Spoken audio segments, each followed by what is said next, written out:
Ligeia by Edgar Allan Poe. Chapter 1. A Beautiful Wife. I cannot remember how, when, or where I met Ligeia. It was a long time ago, and my memory is not good. But I think I met her first in a large old city near the Rhine in Germany. She told me that she came from an ancient family. But I never knew the family name of the woman who was my friend, my partner in my studies, and finally my wife. Why did I never discover her family name? Perhaps because she did not want me to find out. But I cannot remember. I remember one thing very well. Ligeia was tall and slim. Later, at the end, she became very thin. How can I describe her quiet, aristocratic movements or the strange softness of her footsteps? If she came into my office, I only knew she was there when I heard her voice, or when she put her white hand on my shoulder. She had a beautiful face, but it was not a classical kind of beauty. There was something strange about it. I have often tried to understand it. Was it her pure white skin or her thick black hair? I looked at her long, delicate nose many times. It was perfect. I looked at her sweet mouth. How soft and red it was. And when she smiled, her teeth were white. Then I looked into her eyes. They were much bigger than normal eyes. Sometimes, when she was excited, they looked like a deer's eyes. They were black with long black eyelashes and black eyebrows. But as I looked into them, I realized that they had a strange expression. I thought about it for many hours, sometimes all night. What was the expression in those eyes? I wanted to know. Many times I thought I almost had the answer, but then it was gone. Ligeia was very determined. She was always calm and quiet, but her determination showed in her eyes. It shone like a terrible energy, and sometimes it frightened me. Ligeia was very clever. She was excellent at Latin and Greek, and she knew many other languages perfectly. She never made a mistake. She was also a student of science and mathematics. When we were first married, I often asked her for help with my studies, and we worked together. But after she died, I was alone. Without her, I was like a child in the dark. When she first became ill, she did not come to help me as often as before. She lost weight, and her skin became pale and transparent. When I saw that she was dying, I felt desperate. Ligeia resisted death with all her energy. She was determined to live. I watched in agony as she fought for life. I knew she loved me, but I only understood how much she loved me now that she was dying. She held my hands and said that she was devoted to me. I cannot talk about it now, but let me say that her love for me was part of her determination to live.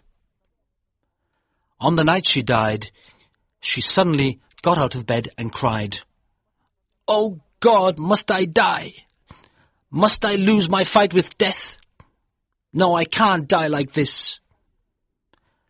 But my dear Ligeia died. I was so sad I could not stay in the old city by the Rhine. For a few months I travelled around, then I bought an old abbey in an isolated part of England.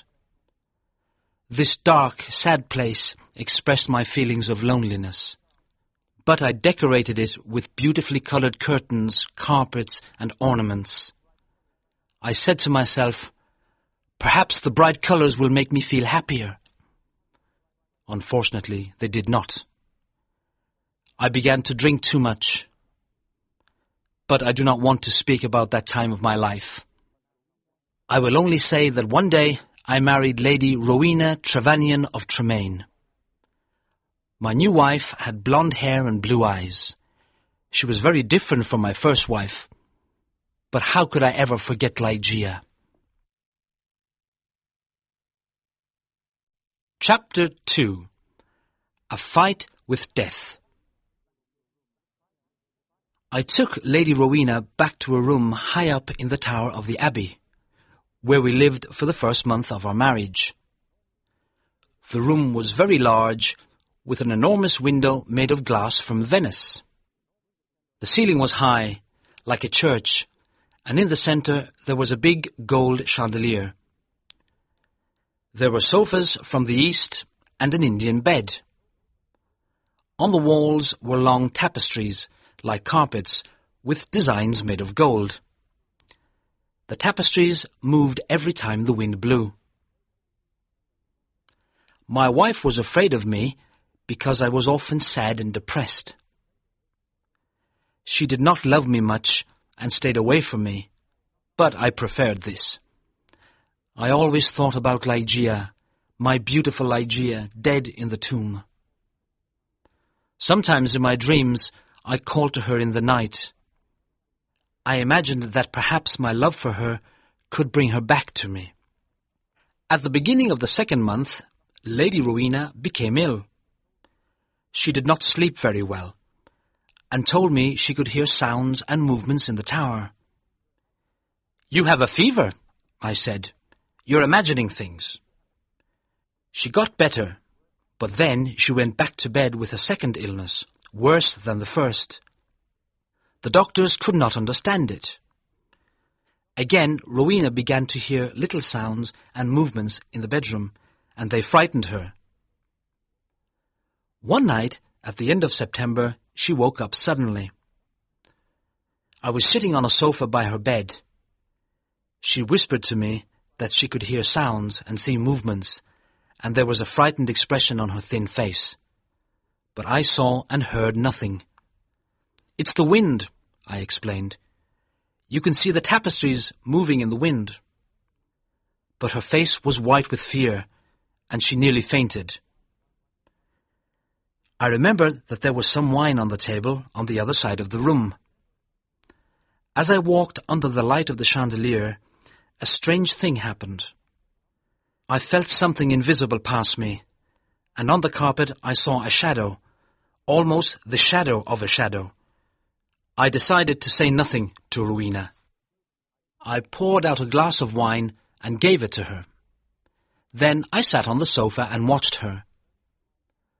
After some moments, I heard very quiet footsteps on the carpet coming towards the bed.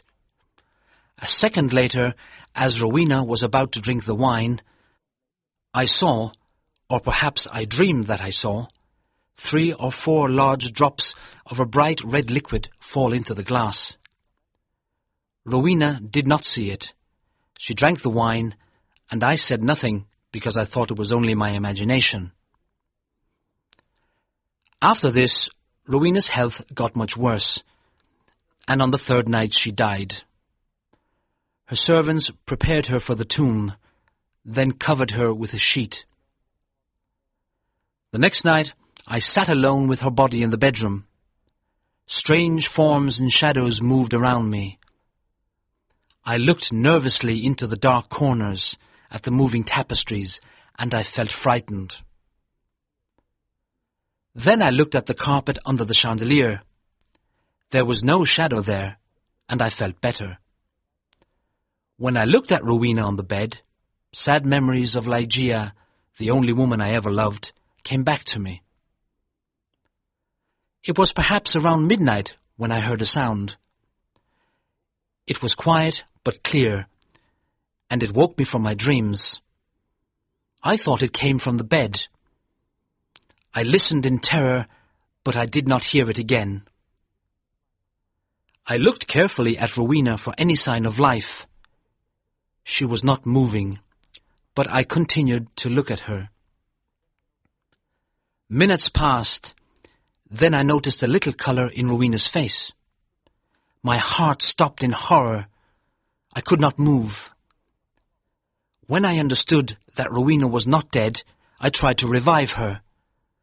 But soon the colour disappeared from her cheeks. Her face looked like marble again, and her lips were thin with the horrible expression of death. When her body was cold and rigid, I fell onto the sofa and dreamed about Ligeia. An hour later, I heard the same sound as before. I listened. Yes, there it was again, a sigh from the bed. I ran over and saw clearly that her lips were trembling. Then they opened, showing her bright teeth. I thought I was going mad. There was a pink colour on her cheeks and neck. Her body was getting warm again, and her heart was beating a little. Lady Rowena was alive. I did everything I could to revive her. Then, suddenly, her colour disappeared. Her heart stopped, and her body became cold and rigid. I sat down and began to think about Ligeia again. Then again, for the third time, there was a sound from the bed. But why must I describe the horrors of that night? Again, I tried to revive Rowena, and then a fourth time. Each time, she seemed to fight with an invisible force. And each time, her body changed. I cannot say how, but she looked different. It was nearly dawn when she moved again. I was sitting on the sofa, exhausted, but Rowena's body moved with more energy than before. Her colour returned, signs of life changed her face. Her eyes were closed, but she looked alive. Then she suddenly got out of bed and walked slowly to the centre of the room, like she was walking in her sleep. I did not tremble. I did not move. I was as cold and still as stone, paralysed by what I saw. As I looked at her, my head filled with wild thoughts. Was Rowena really alive? Could I really see her blonde hair and blue eyes? Why wasn't I certain? I could not see her mouth very well, but her cheeks were like pink roses. Weren't they Rowena's cheeks? But wasn't she taller than before? I was filled with a kind of madness. I ran to her, but she moved away. Then I saw her long hair moving in the wind. It was blacker than the black of midnight. And now, slowly, her eyes opened. I shouted like a madman, "These are the black eyes of my lost love, the eyes of Ligeia."